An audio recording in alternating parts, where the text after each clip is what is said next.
23 kilometres వరకు పూర్తి చేసుకుంటే దీనివల్ల దగ్గర 1,00,000 ఎకరాలకు ఈ అనకాపల్లిలో నీళ్లు ఇచ్చే అవకాశం వస్తుంది. ఇప్పుడే ప్రారంభించమంటున్నా. ఎంత వీలైతే అంత తొందరలో పూర్తి చేసి ఉత్తరాంధ్ర సుజల శ్రవంతి ద్వారా ఉత్తరాంధ్ర ప్రజానీకు రుణం తెచ్చుకుంటాం. అది పూర్తి చేసిన తర్వాత ఫర్దర్ గా ముందుకు తీసుకుపోతాం. ఇప్పుడు మనకుండే ఇన్ఫ్రాస్ట్రక్చర్ అంతా ఉపయోగించుకుని ఎక్కడికక్కడ నీళ్లు ఇచ్చుకుంటూ అక్కడి నుంచి ఇంకా ముందుకు పోతే మెరుగైన ఫలితాలు వస్తాయి.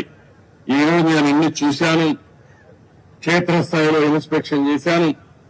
రేపు అధికారులందరూ కూడా యాక్షన్ ప్లాన్ తయారు చేయమంటున్నా. తయారు చేసిన తర్వాత ఏమేమి చేయాలో దాని ప్రకారం చేస్తామని చెప్పి కూడా నేను మీకు తెలియజేస్తున్నా. ఈ ప్రాజెక్టు పూర్తయితే 214 కిలోమీటర్లకు పూర్తి చేయాలి.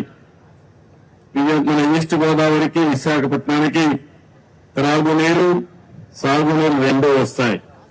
దగ్గర 4 లక్షల ఎకరాలకు సాగునీరు ఇచ్చే అవకాశం ఉంది. 23 టీఎంసీ నీళ్లతో దగ్గర మీరు చూస్తే ఈ ప్రాంతంలో పెద్ద ఎత్తున త్రాగునీటి సమస్య కూడా విశాఖపట్నమే కాకుండా అనకాపల్లి జిల్లా పూర్తిగా ఇంటింటికి ఏదైతే మేము ఎలక్షన్ మేనిఫెస్టోలో పెట్టామో కొల్లాయి ద్వారా నీళ్లిచ్చే బాధ్యత తీసుకుంటామని చెప్పి కూడా నేను మీకు తెలియజేస్తున్నా. ఇవన్నీ కూడా చేయడం కోసం ఈరోజు నేను ఒకటే చెప్పాను, దీన్ని మనం పూర్తి చేయాల్సిన అవసరం ఉంది.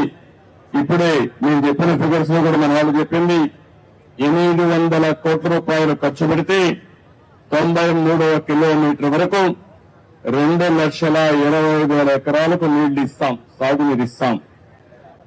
2,20,000 ఎకరాలకు ఈ జిల్లాలో నీళ్లు ఇవ్వగలిగితే నా జన్మ సార్థకమైనట్టు అవుతుంది. అది కూడా మొదటి విడతలు ఫేజ్ 1.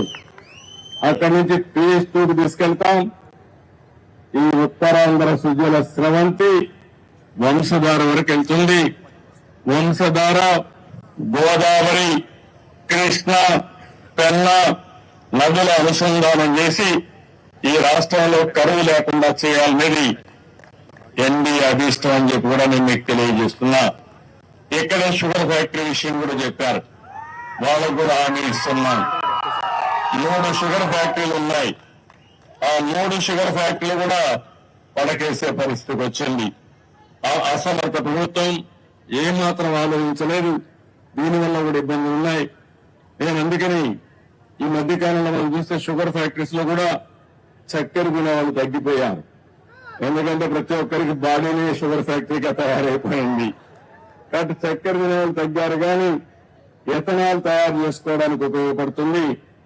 ఇది సస్టైనబిలిటీ ఉండాలి, రైతులకు న్యాయం జరగాలి, రైతుల భాగస్వామ్యంతోనే పనిచేయాలి.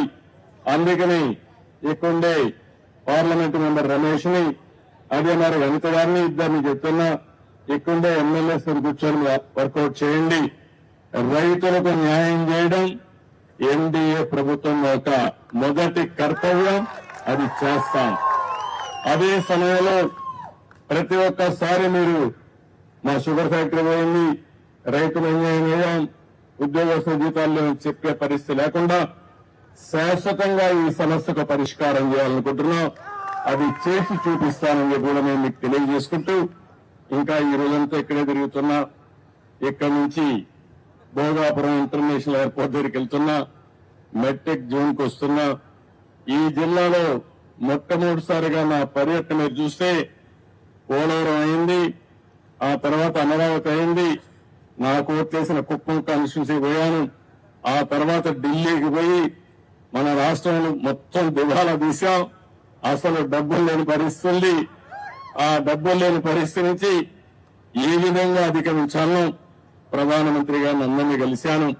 వారికి కూడా చెప్పాను, నేను కష్టపడతా, మళ్ళా సంపద సృష్టిస్తా, ఆదాయాన్ని పెంచుతా, పేదవాళ్లకు పంచుతాను, ఎక్కడా నాకు అనుమానం లేదు.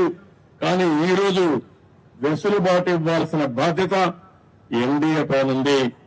మనందరం కలిసి చెప్పాం, ప్రజలు మన యొక్క ఆలోచనని ప్రభావితమై బ్రహ్మాండమైన విజయం, దేశంలో ఎక్కడా ఇవ్వని విజయాన్ని ఎన్డీఏకి ఆంధ్రప్రదేశ్ గా ప్రజలు ఇచ్చారు. ఇది ఒక చరిత్ర, ఒక హిస్టారికల్ ఎలక్షన్.